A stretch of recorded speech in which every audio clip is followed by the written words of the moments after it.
మూసీలో 1,00,000 కోట్ల స్కామ్ కౌశిక్ రెడ్డి. హుజురాబాద్లోనూ పేదల ఇళ్లకు రెడ్ మార్క్ వేస్తున్నారని ధ్వజం. మూసీ సుందరీకరణ ప్రాజెక్టులో 1,00,000 కోట్ల కుంభకోణం దాగి ఉందని బీఆర్ఎస్ ఎమ్మెల్యే పాడి కౌశిక్ రెడ్డి ఆరోపించారు. కాంగ్రెస్ ప్రభుత్వం అవినీతిని ప్రశ్నించిన బీఆర్ఎస్ నేతలపై సీఎం రేవంత్ నోటికొచ్చినట్లు మాట్లాడుతున్నారని మండిపడ్డారు. శుక్రవారం తెలంగాణ భవన్లో పలువురు పార్టీ నేతలతో కలిసి కౌశిక్ రెడ్డి మీడియాతో మాట్లాడారు. సీఎం ఉన్మాదిగా మారి పేదల ఇళ్లను కూల్చేస్తున్నారని, తాను ప్రాతినిధ్యం వహిస్తున్న హుజురాబాద్ నియోజకవర్గంలోని పేదల ఇళ్లకు రెడ్ మార్క్ వేస్తున్నారని దుయ్యబట్టారు. తన నియోజకవర్గంలో ఒక ఇల్లు కూల్చినా హుజురాబాద్ అగ్నిగుండం అవుతుందని హెచ్చరించారు. వీడు సన్నాసి, వీనికి మనిషి ఎదిగిండు కానీ అమితాబ్ బచ్చన్ అంత పొడవు బుర్ర ఎదగలే. ఇంకి అసలు వీడిని రాజకీయ నాయకుడు ఎవరు గెలిపించారో అర్థమైతలేదు.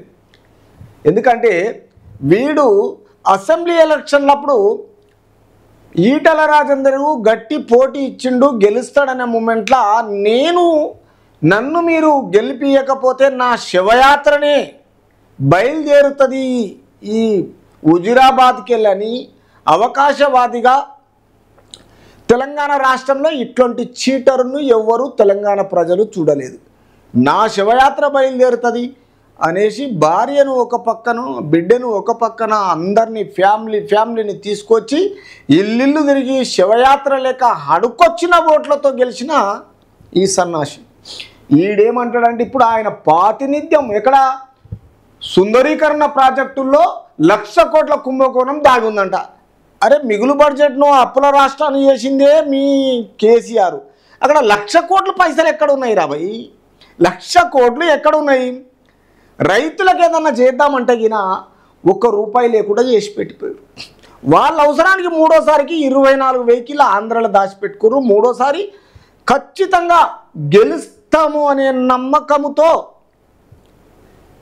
బీఆర్ఎస్ పార్టీ అరాచకాలు చేసి ప్రజలను మోసం చేయాలనుకున్న ప్రజలు నమ్మలే.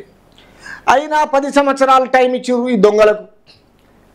ఇచ్చిన తర్వాత వీని శివయాత్ర ఏందో, వాళ్ళ మిస్సెస్ ఏందో, బిడ్డ ఏందో వీళ్ళందరినీ ముందలేసేసి ఈరోజు గెలిచి తర్వాత ఈయన 1,00,000 కోట్లు అంట. మూసి సుందరీకరణ ప్రాజెక్టులో 1,00,000 కోట్ల కుంభకోణం దాగి ఉందంట. మరి అది ఏడుందో చూపిరి, ఏడ దాగి ఉంటుందో 1,00,000 కోట్లు. పోనీ కేసీఆర్ని అడుగు, ఫామ్ హౌస్లో దాగినాయా చెప్తాడు. పోనీ ఆడ నానగ్రామ్ కూడా కేటీఆర్ని అడుగు. పోనీ సిద్దిపేటలో హరీష్ రావుని అడుగు, ఫామ్ హౌస్లో పోయి అడిగితే చెప్తారు ఎన్ని కోట్లు దాగున్నాయి, 10 ఏళ్ళు ఎంత దోసుకొ తిన్నాము. నువ్వంటే ఈ మధ్యన వచ్చినావు బచ్చగానివి, ఈ మధ్యన వచ్చినావు రాజకీయం. ఏం తెలుసు నీకు రాజకీయం గురించి? అంటే ఈరోజు తెలంగాణ ప్రజలతోటి ఆపోజిట్గా మొత్తం చెలరేగిపోతున్నావు. ఎందుకంటే నీకు దేవుడు ఒక ఐటీ ఇచ్చిండు తప్ప ఏమీ లేదు, నాణ్యతనే లేదు నీలో, నీ స్టామినోనే లేదు. క్లారిటీగా తెలిసిపోయింది. ఈరోజు ప్రభుత్వం అవినీతిని ప్రశ్నించిన బీఆర్ఎస్ అంట. ఏ ప్రభుత్వమా, ఏ అవినీతి పరులే మీరు. బీఆర్ఎస్ నేతలపై సీఎం రేవంత్ నోటుకొచ్చినట్లు మాట్లాడు. తప్పు చేసిండ్రు కాబట్టి మాట్లాడుతున్నారని ఇలా కాంగ్రెస్ పార్టీ అంటుంది. మరి మీరు తప్పులు చేసిండ్రు, రాష్ట్రాన్ని దోచుకున్నారు, ప్రజలను దోచుకున్నారు. ప్రజలకు ఎక్కడ రానివ్వకుండా నానా రకాలుగా ఇబ్బందులు పెట్టారు. ఏ ఒక్క రోజు కలవలేదు, ఫామ్ హౌస్లో పండుకుర్రు. తర్వాత విల్లాలు కట్టుకుని బఫర్ జోన్లలో మీ అవసరాలకు మీరు ఓపెన్ చేసుకున్నారు, మీరు బంద్ పెట్టుకున్నారు. తర్వాత ఎఫ్టీఎల్ కింద కబ్జాలు చేసిరు. ఇవన్నీ అవినీతి పరంగా అనధికారికంగా మీరు పనులు చేసి ఈరోజు మళ్ళీ ఏమంటారంటే నోటికి వచ్చినట్టు సీఎం రేవంత్ రెడ్డి మాట్లాడుతున్నాడు. నోటికి వచ్చి ఎట్లా వస్తుంది? ఆయనకు తెలియదా? రాజకీయం చేస్తాడా? పాదయాత్ర చేయలేదా? మీరేమైనా పాదయాత్ర చేసినా? శివయాత్ర చేయనికనే గెలిచినోను ఈటల రాజేందర్ మీద. తర్వాత ఇప్పుడు ఏమంటారు మళ్ళా 1,00,000 కోట్ల కుంభకోణం. మూసీ సుందరీకరణ ప్రాజెక్టులో 1,00,000 కోట్ల కుంభకోణం దాగింది. ఏడ దాగిందో మరి చూపిండి, అది చూపిది మొత్తం.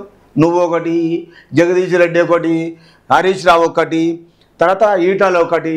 ఎందుకంటే మొత్తం తిరుగుతున్నారు కదా, మొత్తం అక్కడ ఇక్కడ తిరిగి ప్రజల ముందుకు పోతలేరు. దూరంకెళ్ళి చూస్తున్నారు కదా ఏం చేస్తున్నారు. నోటికి వచ్చినట్టు మాట్లాడుతున్నారు. ఇలా తెలంగాణ భవన్లో పలుమారు నేతలతో పాడి కౌశిక్ రెడ్డి మీడియాతో ఏం మాట్లాడతావు? ఉన్నదేముందాడ మాట్లాడడానికి? నువ్వు మీడియాలోకి ఏంటంటే మా వాళ్ళకు పని బాట ఉంటుంది కానీ ఒక పని అయినోనికి సరి అయినోని దగ్గర మీడియా సమావేశం చేయరు, ఇట్లాంటి దొంగలతో చేస్తారు.